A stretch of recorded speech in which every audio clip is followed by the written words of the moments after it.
Nakarating na kay dating Pangulo Rodrigo Duterte ang balitang aarestuhin na siya. Mismong si Duterte ang nagbalita niyan sa kanyang dating spokesperson na si Attorney Harry Roque. Hindi ako nakatulog kasi tinawagan ako ni Tatay Digong at ang sabi niya nakakuha siya ng impormasyon na anytime daw baka siya arestuhin.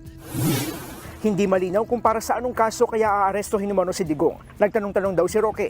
Hindi dinetalye ni Roque kung sino ang nagpapabuwag at kung sino ang kanyang source. Pero ang sigurado raw, laman na rin ito ng mga usapan ng mga taga-Task Force Davao.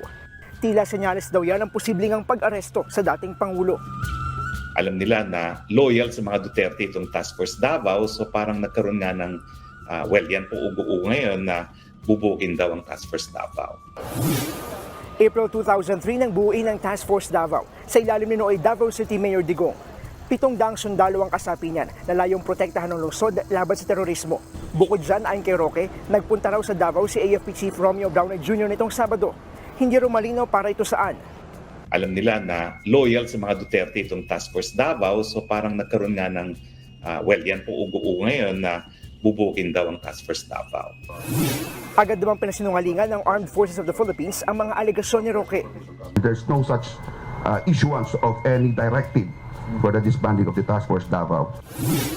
Pati ang AFP Eastern Mindanao Command itinangging bubuwagin ng Task Force Davao. Sa kabila niyan, kinumpirma ng AFP na nagpunta ngang Davao si Brownell nitong weekend. Pero wala raw itong kinalaman sa sinasabing pagbuwag ng Task Force Davao. At lalong wala itong kinalaman sa tensyon ni na Pangulong Bongbong Marcos at dating Pangulong Duterte. Ang totoong dahilan ay ang pagtugon sa matinding baha sa rehiyon.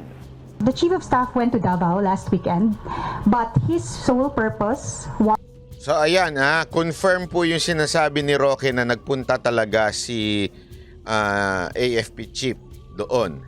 for three things. No, look into the HADR, how the AFP will assist sa sakuna po na nangyayari sa Davao. Pangalawa po is yung operations po that is being conducted in Davao. And third is to look upon the welfare of the troops. Dagdag pa ng AFP, nananatili silang independent sa gitna ng bangayan sa politika. Nasa bayan daw ang kanilang katapatan.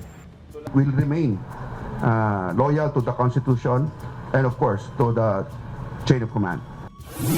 Kung may kinalaman naman sa drug war investigation ng International Criminal Court o ICC ang sinasabi ni Roque na posibleng pag-aresto kay Duterte, ayon kay Justice Secretary Boying Remulla, hindi sila kailanman kinontak ng ICC. Wala raw alam ang DOJ sa sinasabi ni Roque. Eto na nga. So ito, pag-usapan natin. So, alam mo, eto lang ako ganito lang ho ang aking opinion patungkol po dito. Napakasimple lang ho. Sa tingin ko, meron talagang ugong. Malamang, ito po ay naudlot dahil medyo nag-trending po. Naunahan ho sila. Kasi lagi niyong tatandaan, naalala ko tuloy yung pinayo sa akin ng isa kong kaibigan na abogado. Sabi niya tungkol doon sa threat na sinasabi ko, di ba ho? Sabi niya, alam mo, unahan mo na.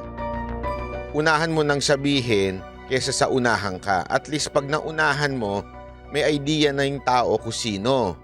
Ngayon, pag may nangyari sa'yo, alam na kagad nila kung sino yung pupuntiryahin ng tao. At dahil doon, medyo matatakot na sila. So ano ang punto ko doon? Naalala ko yan kasi malamang, posible hindi ko ho at ito kino-confirm posible ho, hindi ko ho ito kino-confirm pero posible lang na inunahan ni Pangulong Duterte. Ano ibig sabihin po nun? Meron na siyang naririnig sa mga kakilala na, tandaan ninyo, presidente ho yan dati. Pag ikaw presidente, ikaw ang naglalagay ng mga tao dyan sa panahon mo. Tandaan nyo, may mga utang na loob yung iba dyan. Hindi, sabihin man nilang para kami sa bayan, para kami sa konstitusyon, para kami sa chain of command. Alam mo, ang Pilipinas, wag na ho tayo maglokohan, di ba? Kung sino yung naglagay sa'yo, utang na loob sa atin, napaka-importante. Ako nga po yung impormasyon ng mga nakukuha ko, dahil dun sa mga taong natulungan ko, kapirasong tulong lang po yun. Paano pa kaya yung mga natulungan ni Pangulong Duterte sa mga sundalo, mga na-appoint niya nung time na yon, di ba ho? Sigurado kung meron po siyang alam. Ngayon, siguro dahil doon, binibigyan siya ng impormasyon. At para hindi matuluyan inilabas niya na kaagad. Di ba ho? So, nilabas niya, siguro over the time, kaya sabi pa nga ng isa, umabot na ng 300 plus thousand, abay, meaning ho, medyo nag-trending ho at nakarating siguro sa... Kasi nung Sunday, buong Sunday yan ha, remember, Sunday yung spokes hour na yan, hindi yan pinapansin Until nag-trending ho yan sa video natin, hindi ko sinasabing ako may dahilan ha, hindi yun ang punto ko dito. Ang sinasabi ko dito, nag-trending po, kaya siguro nag-ingay, maaari dahil doon sa pag-iingay na yon, medyo sandali, kabig muna tayo ng konti. Kasi alam nyo, marami namang ganyang pangyayari sa Pilipinas na lumalabas tapos biglang kumakabig sila. Okay? Kasi pag may lumabas na balita, di ba? Paano naman yung sinasabi ni Remulla na wala naman ako-coordinate sa kanyang ICC? Si Remulla, paniniwalaan nyo? Sa 10 sinabi niyan, 5 doon kasinungalingan Ay hindi pala 5, mga 11 ang kasinungalingan doon. Diba? So ano dito? Bakit si Panelo sinabi niya, nasabi daw ni Pangulong Duterte hindi tumatawag si Pangulong Duterte kay Roque. Hindi natin alam kung baka din, hindi ko to kino-confirm ha. Pero ito yung mga opinion ko lang sa mga nangyayari baka din sinabi sa kanya na sige, hayaan mo na. Anyway, mukhang binabawi na yung order na alisin yung Task Force Davao. So, medyo kabig tayo ng konti. Tandaan ninyo, politics is a game. Ano ho yan? Marunong po si Pangulong Duterte pagdating sa paglalaro. Okay? Alam mo niya yung galawan.